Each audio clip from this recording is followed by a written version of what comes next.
ఎక్కడున్నా సరే మీకు బిడ్డ పెడతాను అని పుణ్య వచ్చింది నా బిడ్డ నాకు అభినందనగా అంటే ఆరోగ్యం బాగోట్లేదు.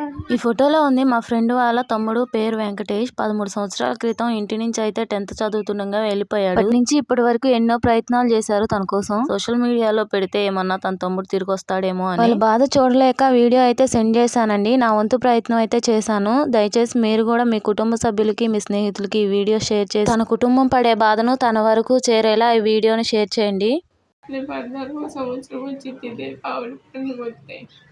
తాత చెట్లు ఎక్కువ తాత మండల నరకు బాగా తాత నీకెందుకు తాత కూదు తాత అనేవాడుగా హాస్పిటల్ చచ్చిపోయాడుగా తాతను చూస్తాను ఇక్కడ రాలేకపోయాడు.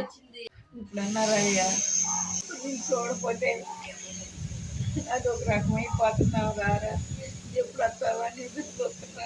ఒకప్పుడు అలా ఉండగాని ఇప్పుడు ఇలా అయిపోయావు, ఎండిపించి దానిలాగా అయిపోయావు అన్నారు. చూడాలంటే వస్తే సగం రోగం పోయిందిరా.